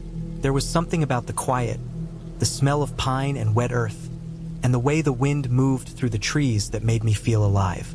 I wasn't reckless, but I liked to push myself a little. I wanted to test my limits and see how far I could go by myself. That weekend, I decided to go to a remote camping spot in the mountains, a place I had found on an old map in a dusty corner of the local library. It was far from roads and trails, a place most people didn't visit. Perfect for solitude, I thought. I packed carefully. My backpack was heavy, full of all the supplies I thought I might need. A tent, sleeping bag, water filter, stove, food, extra clothes, first aid kit, and even some rope. I left my phone at home, wanting nothing to interfere with the experience. The drive to the trailhead took hours, twisting over narrow mountain roads. When I finally parked, the sky was already pale with the early afternoon sun, the kind of light that made the trees look like dark towers. I slung my pack on my shoulders and started walking. The trail was barely a trail at all. Rocks and roots tore at my boots, and the brush scratched at my arms. I was careful not to cut myself, but the deeper I went, the wilder it became. Birds darted through the trees, and the occasional squirrel or rabbit scurried away at my approach. After about 3 hours, I stopped to catch my breath near a small creek. The water was clear and cold. I knelt down, cupping my hands to drink. The sound of the creek was soothing, but there was also a strange silence beyond it, the kind that made the forest feel watchful. I decided to set up camp nearby, just off the trail. I found a flat patch of dirt surrounded by pines. It wasn't large, but it would do. I pitched my tent, hammered the stakes into the ground, and laid out my sleeping bag inside. By then, the sun had dropped lower, filtering through the trees in golden streaks. I cooked a simple dinner of rice and beans on my small stove, savoring the warmth of the food and the quiet around me. The day had been long, and my legs ached from the hike. I felt a deep satisfaction in my exhaustion, a feeling that I had accomplished something. As the light faded, I decided to take a short walk around the area. I didn't go far, just enough to stretch my legs and explore. The forest became denser, the air cooler, and shadows stretched long across the ground. I noticed something unusual. Broken branches and scuffed dirt formed a trail leading off into the thicker trees. At first, I thought it was just wildlife, maybe a deer or bear, but the pattern was strange, too irregular. I shrugged and returned to camp. Probably just my imagination, I told myself. Night fell quickly. I lit a small lantern and sat outside the tent, listening to the sounds of the forest. Owls called from afar, and the wind whispered through the trees. It was peaceful, almost too peaceful. That's when I first heard it. A low rustling, coming from just beyond the tree-line. I froze, listening. The sound stopped. I told myself it was probably an animal. Deer or raccoon, maybe a fox. But the rustling started again, closer this time, and there was a faint crunching of leaves under something heavy. I grabbed a flashlight and shone it toward the sound. Nothing. Only shadows between the trees. I felt a shiver run down my spine. I tried to calm myself, thinking about the fact that I had survived countless hikes alone in the past. I told myself to go inside the tent, lock the zipper, and try to sleep. I did. Lying on my sleeping pad, I could hear the wind in the trees, the creek nearby, and occasionally the sound of branches snapping somewhere in the darkness. Every noise seemed louder than it was. My heart raced. Around midnight, the noises returned. Louder this time, deliberate, slow steps through the underbrush. I tried to ignore it at first, convincing myself it was an animal moving carefully. But then I heard another sound. Something dragging across the ground, stopping, then moving again. My pulse quickened. I grabbed the small hunting knife I always carried in my backpack and pressed it close. The sounds circled my camp. I could hear the branches snapping on all sides. Whoever or whatever it was, they were aware of me. Hours passed like this. Couldn't sleep, couldn't rest. The lantern burned low, casting weak light. I debated leaving, hiking down the trail in the dark, but I knew that was dangerous. The terrain was rough, steep in places, and with no light I could easily fall or twist an ankle. Still, the sense of being watched was unbearable. I remembered the broken branches I had seen earlier and realized they might not have been from an animal. Maybe someone had been through here before. Maybe they were still here. Then, a sound came that froze me entirely. Footsteps, heavier this time, not soft like a deer or raccoon. And then, a low, metallic scraping, like a knife being sharpened slowly against stone. My mind raced. I had no choice. I grabbed my pack, the knife and flashlight, and decided to move. Slowly, quietly, I unzipped the tent and slipped out, making sure the floor didn't crunch beneath my weight. I moved toward the creek, thinking of using the water as cover, moving downstream to try to find a safer path. I walked carefully, sticking close to the creek. The flashlight made long beams through the dark, cutting through the blackness in front of me. Every few steps, I stopped to listen. No footsteps immediately behind me. I allowed myself a small breath. Maybe I had imagined it. But then, another snap from the woods, to my right, and I ducked behind a large tree, heart hammering. The shadows between the trees shifted, but I couldn't see anything clearly. Whoever or whatever it was careful, deliberate, hiding in the darkness, keeping distance. I moved slowly along the creek, trying to find a path that would lead me back to the main trailhead. The terrain was uneven, slick with mud from the creek, roots and rocks making my progress slow. I stumbled several times but managed to catch myself. At one point, I lost my balance completely and fell hard against a rock, scraping my arm. Pain shot through me, but I couldn't stop. I pressed on, ignoring the throbbing in my muscles and the blood starting to run down my arm. Then I heard it again behind me, but this time unmistakable. The sound of running. Heavy, fast, crashing through underbrush. Someone was chasing me. Panic surged through me, but I forced myself to think clearly. I needed a plan. I couldn't outrun someone through the dark forest, but I could use the terrain to my advantage. I saw a steep incline leading up from the creek, partially hidden by trees. I scrambled up it, using my hands to grip roots and rocks, slipping in the mud but managing to climb higher. Once at the top, I pressed against the side of a large boulder, crouching low. I held my breath.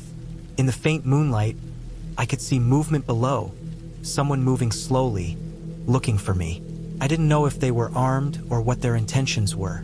I stayed frozen for what felt like an hour, waiting, every muscle tense. Eventually, the footsteps stopped. I stayed where I was, barely daring to breathe. When the movement resumed, it wasn't toward me. They moved past, deeper into the woods. I didn't wait any longer. I made my way carefully down the opposite side of the hill, away from the creek, hoping to reach a road or trail.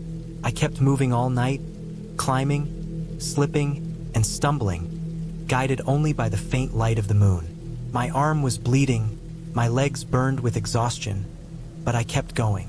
Finally, around dawn, I broke through the tree line and found an old service road. I followed it, limping but moving as fast as I could. After what felt like hours, I reached a small ranger station near the trailhead. I was exhausted, covered in mud, and bleeding, but I was alive. The rangers took one look at me and immediately called for help. They checked the surrounding area and found evidence of someone camping illegally, leaving traps and signs that could have been dangerous. I later learned they had been looking for the person for months, someone known for targeting hikers in the area. I had narrowly escaped.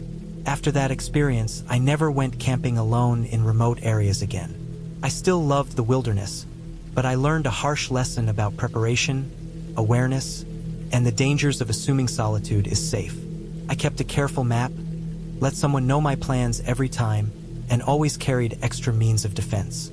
The memory of that night stayed with me, but it also made me more alert, more aware of the real risks that exist outside the safety of civilization. I never forgot the fear I felt, the sounds of someone hunting me through the forest, and the relief of finally reaching safety. That night changed me, made me cautious, and reminded me that the wild is beautiful, but it can also be dangerous in ways no one expects.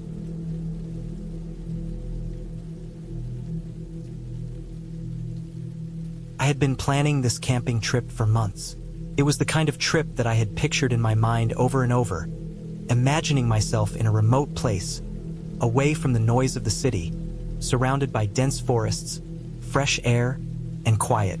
I wanted a challenge, a test of my own skills and patience. I had done some smaller trips before, but this one was different. I was going to spend a full week alone in the backwoods, relying on only the essentials I carried in my backpack. I packed carefully, making sure I had a sturdy tent, a sleeping bag rated for cold nights, a portable stove, enough food for the week, water purification tablets, a first aid kit, a compass, a map, and a few basic tools. I also had a small hatchet and a large knife. I didn't want to depend on luck. I wanted preparation. I double-checked everything the night before I left. My phone was fully charged, but I didn't expect to have any signal once I got deep into the forest. That was part of the point, total isolation. I started early in the morning, driving my old pickup truck to the trailhead. The road became narrower the closer I got to the forest, eventually turning into a gravel path with potholes deep enough to rattle my teeth. I parked at a small clearing and put on my backpack. The sun was barely rising, casting a golden glow over the trees. The forest smelled of pine and damp earth, fresh and sharp. I felt excited, nervous, and alive. The hike in wasn't easy. The trail climbed steep hills and dropped into narrow valleys. I followed the map carefully, occasionally stopping to check the compass.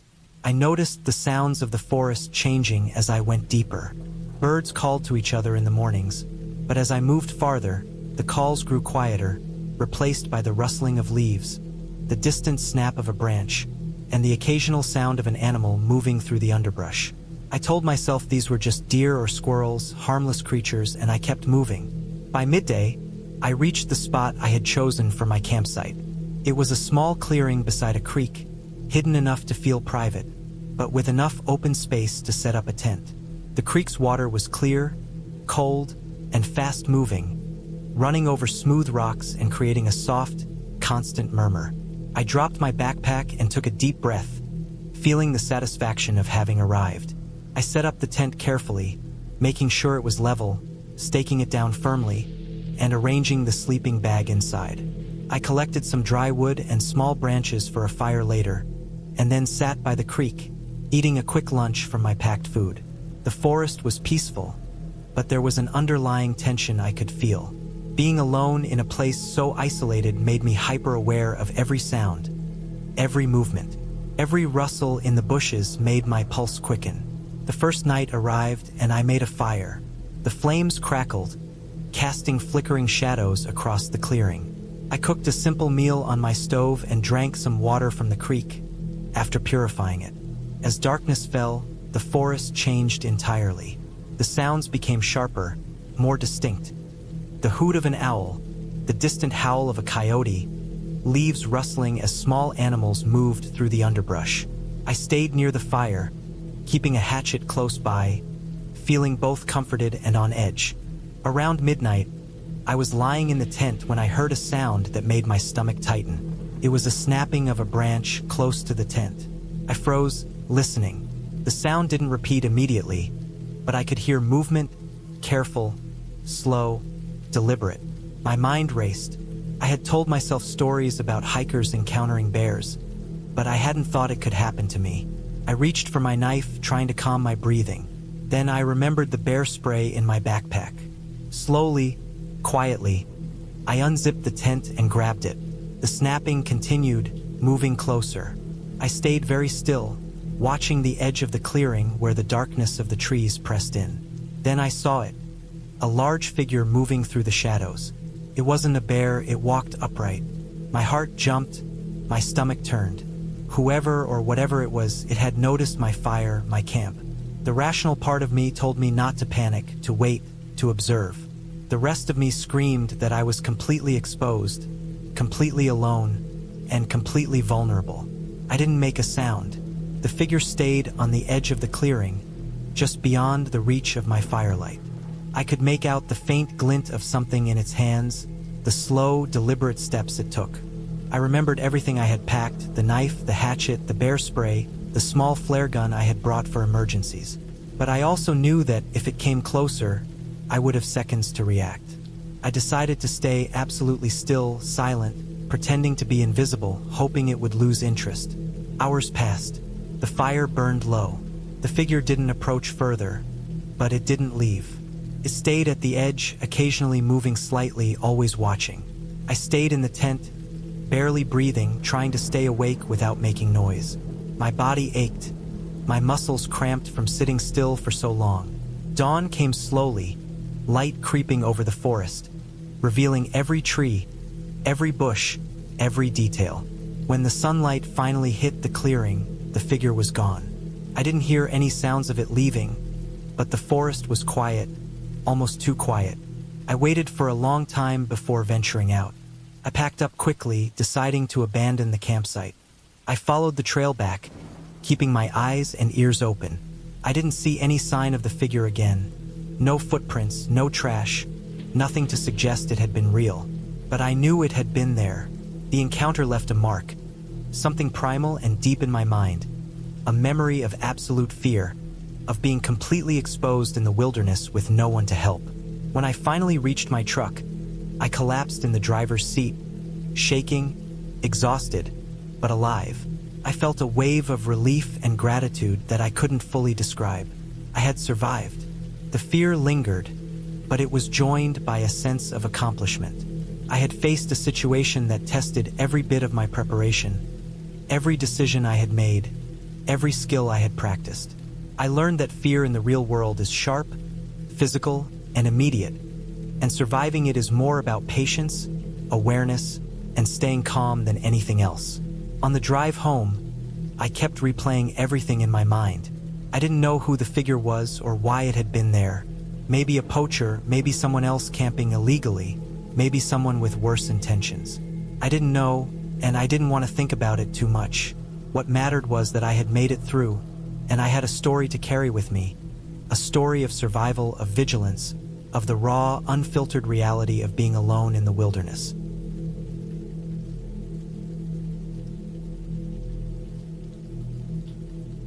I had been planning this solo camping trip for months. The idea was simple: escape the city, escape the noise, and find some quiet in the wilderness. I wasn't looking for adventure or thrills. I was just looking to be alone for a while. I packed carefully, checking and rechecking every item, from the tent and sleeping bag to the stove, extra water, first aid kit, and all the food I would need for a few days. I chose a forested area in the mountains that I had hiked past before but never explored deeply. It was the kind of place that looked peaceful on a map, but I knew enough to understand that maps never captured everything. I drove the winding roads until the paved surface ended, and then continued on a gravel path that grew rougher the further I went. The car bounced over rocks and roots, and I had to slow down often to avoid scraping the underside. Eventually, I found a small clearing by a creek, partially hidden by trees, which seemed perfect. I could hear the water flowing over rocks, and there was a faint smell of wet pine and moss. I parked, unpacked my gear, and carried everything to the chosen spot. Setting up the tent took longer than I expected, as the ground was uneven and dotted with rocks, but I finally got it secured. The first night was quiet. The creek's gurgling sound mixed with the rustling of leaves in the wind. I lay in my sleeping bag, staring up at the stars through the small opening in the tent, feeling a sense of calm I hadn't felt in months.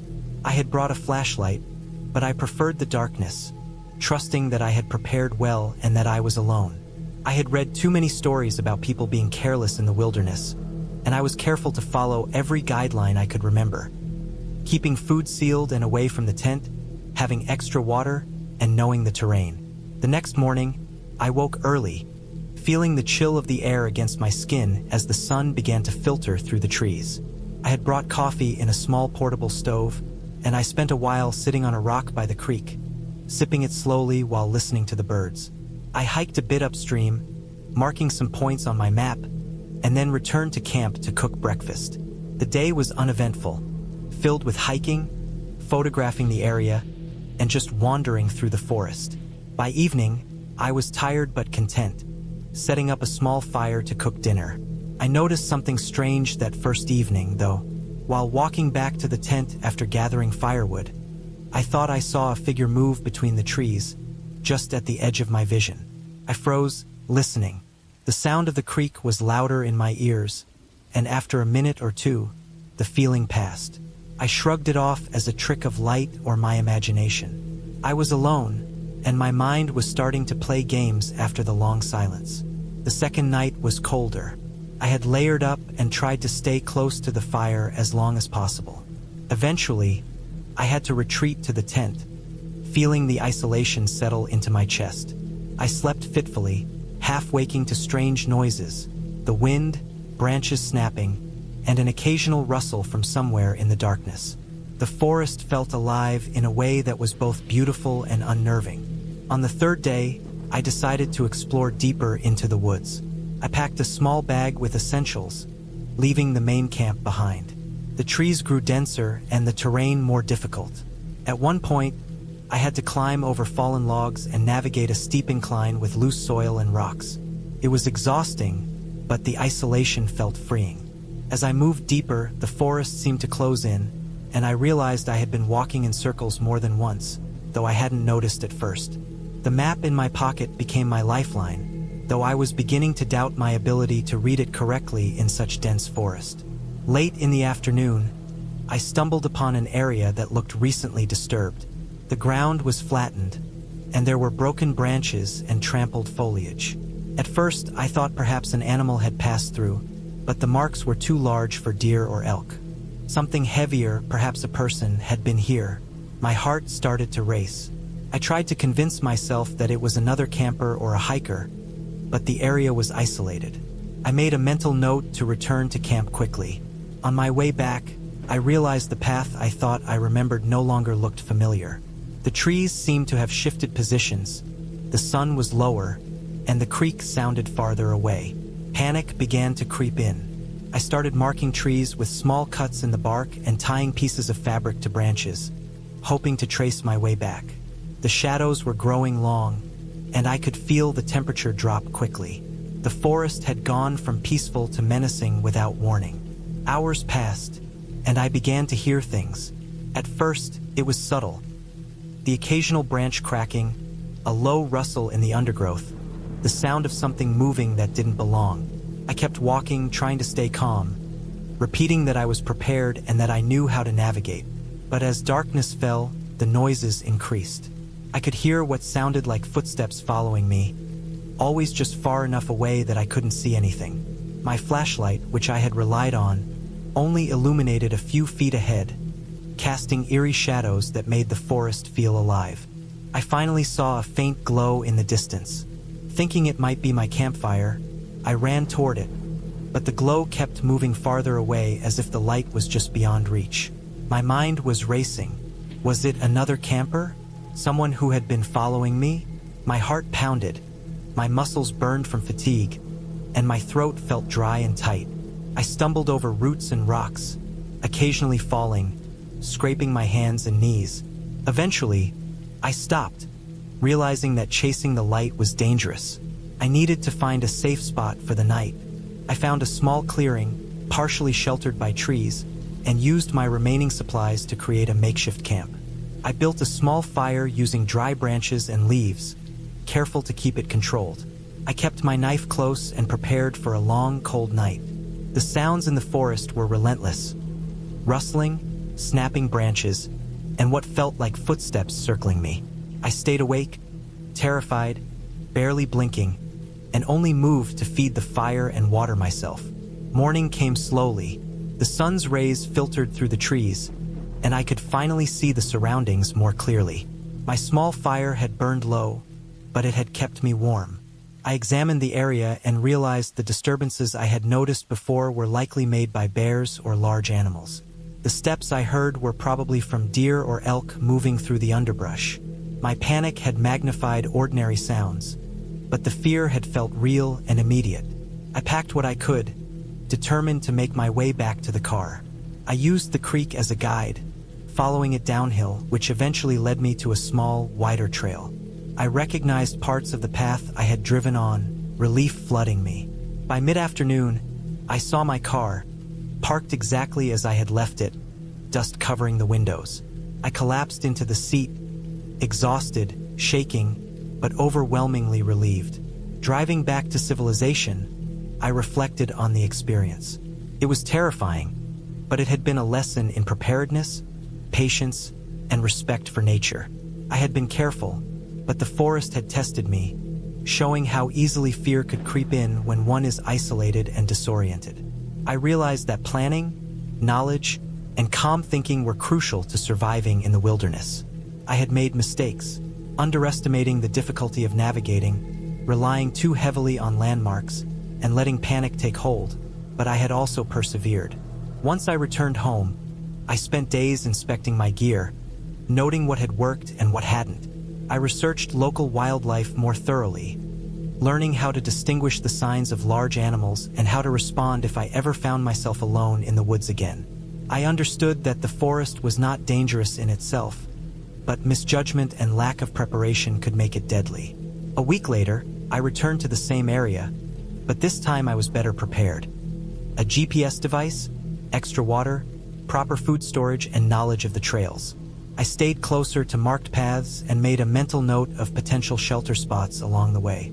It was no longer frightening. It was a challenge, a test of my own ability to move safely through a wild environment. I realized that fear is not always about immediate danger. Sometimes it is about uncertainty, isolation, and the mind filling in gaps with imagined threats. By facing those fears and learning from them, I became more capable, more confident, and more aware of the subtle realities of the wilderness. The trip left me with lasting respect for the forest and a profound understanding of solitude.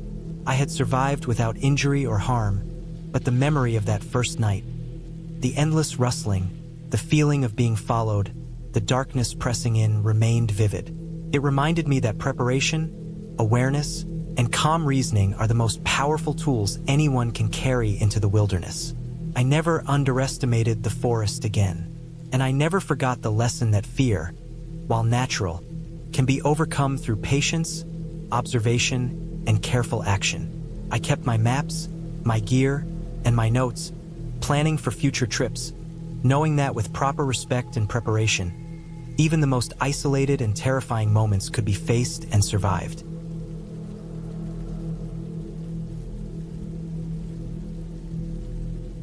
I had always loved camping alone, the kind of trips where the world felt distant and time moved slower. There was a sense of freedom in carrying only what I could fit into my backpack, walking into the wilderness with no one else around, relying entirely on my own skills. I had planned this trip for weeks, every route mapped, every supply double-checked.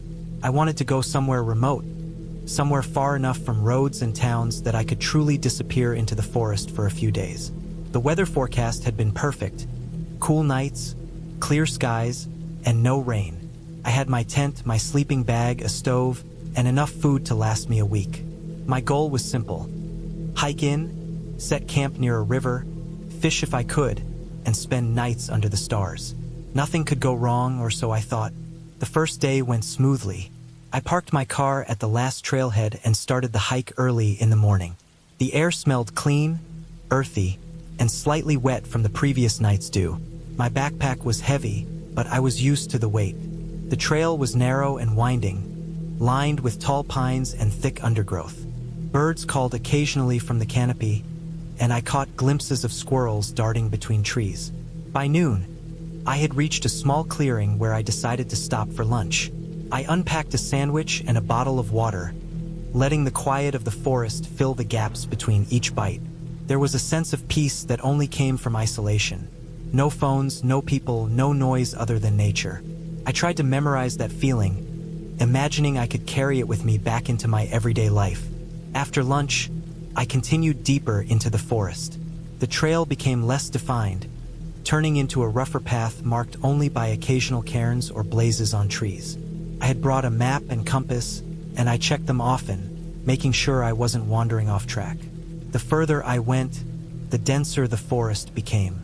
The sunlight filtered through the branches, casting moving shadows on the forest floor. Moss and ferns grew thickly between the trees, and the occasional fallen log forced me to climb over or around it. By mid-afternoon, I reached the river I had planned to camp near. It was narrower than I expected, but the water was clear, tumbling over rocks with a soft, constant rush.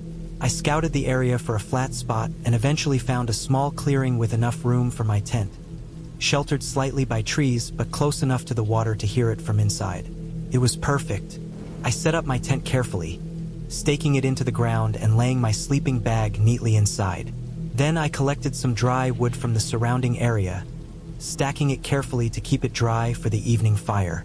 I had my small camping stove as well, but I liked having a real fire. It felt grounding, almost like a ritual after a long hike. I gathered a few stones to form a fire ring and laid my kindling inside.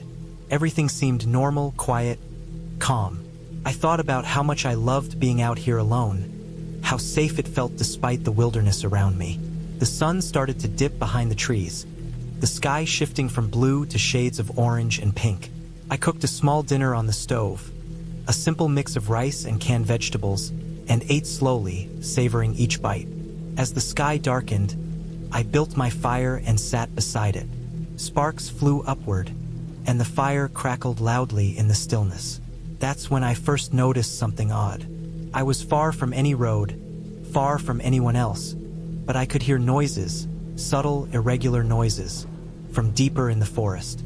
At first, I thought it was animals, maybe deer or raccoons moving through the underbrush, but the sounds didn't match anything I had heard before. There was a snapping of twigs, a soft rustling, the sound of something large moving cautiously through the trees. I strained my ears, trying to locate it. My heart rate quickened slightly, but I reminded myself I was alone and had been through this before. Wild animals were always around. It was part of the experience. I lit a torch and let its flickering light dance around the edges of the clearing, scanning for movement. There was nothing visible, only shadows. The fire seemed to shrink, even though I added more wood. I sat a little straighter, telling myself not to imagine things. Night came fully, and the forest transformed. The river's rush became louder as my ears adjusted to the absence of other sounds. The dark canopy made the clearing feel enclosed, like a hidden room carved out by nature. I crawled into my tent eventually, zipping it tightly behind me. I could still hear the noises outside, the snap of twigs, the low rustle of movement. My flashlight rested beside me, fully charged. I tried to focus on breathing evenly, reminding myself that it was just animals, probably moving away from the fire. Sleep came slowly, every crack of a branch or whistle of wind making me flinch. Then I heard something that made me freeze completely. A low grunt, followed by deliberate footsteps approaching my tent. Heavy, uneven, slow steps that sounded almost human. I had brought a knife for emergencies, but reaching for it under the weight of my sleeping bag felt clumsy. My heart pounded, my mind racing through possibilities. There was no one else on this trail, at least none I had passed, and this was far from any camping ground. My fire outside cast a dim glow, and I imagined if anyone was moving toward me, they would see it. But the footsteps continued, circling the tent, never quickening or slowing, just around, waiting. Time felt like hours. My body stayed tense, muscles coiled to spring. The grunts came intermittently, always followed by a pause, then slow steps scraping over rocks or broken branches. I forced myself to stay still, reasoning that any sudden movement could draw attention. My flashlight rested against the tent wall, within reach, and my knife was ready under my hand. I didn't dare look outside. Sweat dripped down my back, despite the cool night air. I wondered how someone, or something, had found me out here. Why would anyone come so far into the forest, this late, and without warning? I tried to remember the plan for emergencies. Stay calm, make noise only if necessary, prepare to defend if required. But calm felt impossible. Then came a sound that made my stomach turn. Something brushing against my tent, dragging along the fabric. The steps stopped, and the brush was followed by silence. I held my breath, heart hammering, waiting. The fire outside had dwindled almost to embers, but I could see the faint glow through the tent walls. After several minutes, I heard retreating footsteps, slow and careful, moving away into the darkness. I didn't move until I was sure they were gone. I lay in my sleeping bag, trembling, for what felt like forever. I kept my knife in my hand, and the flashlight pressed against my chest, listening for any sound. Eventually, exhaustion took over, and I drifted into an uneasy sleep, dreaming of shadows moving just beyond my vision. Morning light broke through the trees, and everything appeared peaceful again. The river glimmered in the sun, the forest birds chirped normally, and the air smelled clean and fresh. My fire had burned down completely overnight. I stepped outside cautiously, scanning the perimeter. There was no one there, no footprints near my tent except my own from the previous day, and nothing appeared disturbed except some broken branches where I guessed the figure had moved. My relief was enormous, but I knew I couldn't linger. That night had reminded me that even in remote places, danger existed, not from fantasy, not from ghosts, but from humans or animals that might wander into the same space. I packed quickly, leaving the campsite tidy, as if I had never been there. Every movement was careful, eyes scanning the shadows, ears listening to the slightest rustle. As I hiked back toward the main trail, I stayed alert. I avoided areas that seemed dense or secluded, sticking to places with more visibility. I kept my knife close, my senses heightened. After hours of walking, the trail finally opened to a dirt road, the first sign of civilization I had seen since leaving my car. I breathed a sigh of relief I didn't realize I had been holding. I had survived the night without confrontation, without injury, but I was acutely aware of how vulnerable I had been. Alone, in the dark, surrounded by forest, a single mistake could have been catastrophic. I got back into my car, exhausted, still scanning the treeline as if I expected someone, or something, to be watching. The forest behind me looked peaceful, almost inviting, but I knew better. I had learned a lesson about isolation and awareness that no amount of preparation could completely prevent. That night had been terrifying, but it had also reminded me of my own resilience and ability to stay calm under pressure. I drove home slowly, thinking about what had happened, replaying every sound, every shadow, and every step. I knew I would return to camping eventually, but I would never forget the fear and clarity that night had given me. It had been a reminder that the wilderness is beautiful and serene, but it is also unpredictable and unforgiving, and respect for it, and for potential threats, is not optional.